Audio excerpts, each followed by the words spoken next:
Good morning, everybody. It is Tuesday morning, August 20th. Boy, there has been a lot of stuff going on in here around my neighborhood in the last week or so that's kind of taken my attention and energy. So let me start at the beginning. So I think it was last Thursday night. One of my neighbor's dogs, who happens to be a pit bull or part of a pit bull breed. I mean, I don't know if it's full-blooded or what, but it's in that breed, accidentally got out of her door and attacked one of the other neighbor dogs. And so she comes over and has me watching her dog for a little bit while she goes and checks on the other dog because the other dog ran into her apartment to get away from her dog. So that night I didn't sleep very well because I kind of was thinking, oh my God, I had a dog in my apartment that just literally attacked another one. And he's a pretty good sized dog standing at my door, kind of like looking out like, where'd my mommy go? And I'm trying to keep him calm. And it was anxiety ridden. Let's just put it that way. She came and got her dog and I smothered her with lavender and the dog with lavender and sent them on their way. But I still wasn't able to sleep that night. So Saturday, I found out that the other neighbor, the one that I've talked about, the one that I think I've had past lives with, the one that has the 18-year-old dog, Sadie, he told me on Saturday that he was going to put her down on Sunday because she wasn't doing very well. And he had come home from work one day and she looked like she was under distress. So that made me sad because, Sadie was the reason he and I got to know each other as well as we did, because I would go outside and he would be outside with the dog and I would stand there and pet Sadie and we would chit chat. And so that conversation was on Saturday, and then Sunday was the day that he had a vet come over to the apartment. And it was just so sweet listening to him talk about what he was going to do for her on Sadie's last days. He's like, he went and bought her a steak for dinner and for breakfast. That was her last meal and her last breakfast. And he had a vet come over to the apartment and put her down there because he didn't want to stress her out even more by taking her to the vet. And then he took her down to his mom's house, wherever that is, and buried her on the property down there. And I said, I said, Sadie's the reason that we got to know each other as well as we did. So now that she's gone, let's make sure that doesn't end. And so he got home from his mom's house and then sent me a message and said, hey, I'm home if you want to chat. And so then he kind of caught me up on how everything kind of went down. And so anyway, it was just it was like very emotional up and down Thursday night with the dog attack. And then, kind of grieving on Sunday after I knew that Sadie was gone. And I finally told him on Sunday night, I said, I feel like Sadie belonged to you and me in a previous life. No, he didn't say anything. I did tell him a month or so ago that I felt from the very get-go that he and I I feel like we've had at least 2 past lives together. And the way Sadie and I got introduced was he was out walking her, and I was like, how old is that dog? And he was like 18. And she came over and she barked at me. One bark. And then she never, ever barked at me again. And she was just always very super friendly to me. And she'd come to me and then she'd go to him. And then she'd come back and forth and back and forth. And I just always had this feeling like that bark was her saying hello and recognizing me. I don't know if everybody believes in that stuff. If you do, let me know. If you've ever experienced that, let me know. So losing her maybe might be part of losing him as well, because now he can travel more with work. He won't maybe be at home as much because he doesn't have her to take care of. So then the emotions on Sunday were some grieving and some crying and stuff going on with the house. I finally got all the inspection stuff squared away with that. and signed paperwork for all of that. And so now we're just ready to go to close sometime within I don't think it'll be this week. It'll probably be sometime next week, but it's inching towards finality.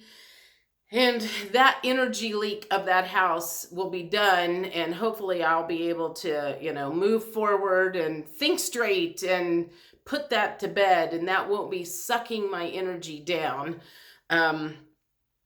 Because if you have any kind of energy leak in your life, you get that, it's something maybe you're thinking about all the time. And when you think about it, it doesn't bring high vibes, it brings low vibes. So if you have anything like that, think about that. What in your life literally causes an energy leakage and it needs to go? Is it a family member? Is it a friend? Is it a house? Is it a car? Is it a job? Is it a situation of some way, shape, or form that, the universe is trying to get you to let go of, and for some reason you just won't? So that is coming to an end here before long. But in the meantime, I've been going through a lot of ups and downs and trying to clear out this energy that comes in out of nowhere. I don't know if other people are experiencing different things. Well, I do know other people are experiencing different things. I don't know if you guys are specifically, but my old neighbor, he was my old neighbor at the other apartment complex. He was also the maintenance man that I talked to. He'll send me a message every once in a while and go ask me how I'm feeling, and I'm, and I'll tell him, and he'll say, yes, that resonates, or no, it doesn't. But I don't know. I'm just wondering how everybody's feeling, because I feel like I'm like hanging on, with my own stuff. And then I've got like the added stuff of other people's, and I don't necessarily want to say drama, because it's just like the overflow of their emotions that are kind of coming in at me, because they need some sort of help or some sort of support. And I'm not wanting to just pull myself away and like not let people have access to me. Maybe that's part of what I'm here for, is to help support people through transitions and crisis and all of that stuff. And so I just have a tendency to hang on to that a little longer than I would like in my brain, because I can't shut that off sometimes. But anyhow, I'm interested in knowing how you guys are doing. I also, like, the last 2 to 3 days, I'm like, man, I so needed a good night's sleep last night, because I had not been sleeping. We've got a full moon that happened yesterday sometime. And I went to bed last night and I slept for a couple hours and then woke up with mosquito bites. I'm assuming mosquito bites from Sunday night standing out there talking to Ethan about everything that had happened with Sadie. And I woke up and I had like 6 bites on my legs that were itching like crazy. Kind of woke myself up scratching them. So let me tell you, folks, basil essential oil is the best thing to put on bug bites to stop the itching. The bad thing is I could still smell that off and on all night, so I feel like that kind of helped keep me up. But, if you've got kids or whatever that's outside playing and they get mosquito bites, basil essential oil will take that itch out just like that. And so it's just amazing. And one of my aunts was the one that told me about that, because she had grandkids and she ordered basil oil one time. And I was like, why are you ordering basil oil? She goes, because it's good for bug bites. And so I learned my own essential oil stuff from other people that I sold it to, which is crazy. So anyway, I'm sure there's more.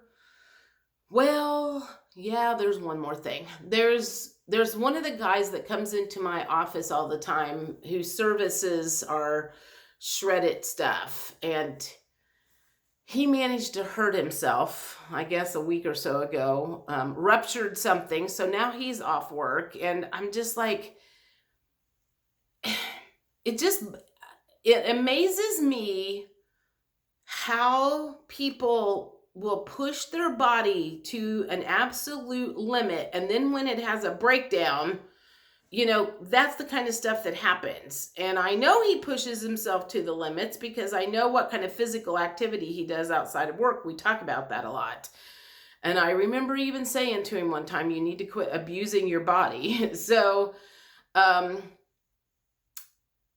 that's just something, I don't know, that's just something that I have learned how to do, is when my body is yelling at me about something, I pay attention to it and I back off. That's how I found out about, like, remember when I said my hip was hurting back in the earlier in the year, and I was like, I got to get out and start walking. I got to walk this out. Something's not right here. And then ended up finding out that almond flour that I was eating in the Dutch baby pancakes was the problem. And once I cut that out, that really knocked a lot of that pain out. Now, occasionally I have it, like this morning, it doesn't really hurt or anything, but occasionally I can eat something and that'll have a little inflammation in it, but not to the extent that it was doing with the almond flour. I can tie my shoes now, and I was having a problem doing that for a while. So anyway, it's just, I am a true believer that a lot of the emotional stress that we have does crop up in the body, but a lot of people will just kind of they won't try to fix that emotional stress. They'll just keep pushing, and then the body has a breakdown and a meltdown, and then, they're out of work for X amount of days or weeks or whatever because of that. I wish there was a way to, I don't know, I'll have to think about that, because that is something that I am somewhat passionate about. If I could figure out how to get the word out better, I would. Anyway, I'm done rambling. I'm going to get to work. Good to talk to you guys. Sorry it was so long. There was just, like I said, there was a lot of stuff going on, and my mind was just like occupied with a lot of other crap going on. So hopefully soon some of this will be calming down, if something doesn't happen at the DNC conference that's going on in Chicago, because it seems like I'm waiting on something there to drop. So anyway, talk to you later. Have a good week. Bye.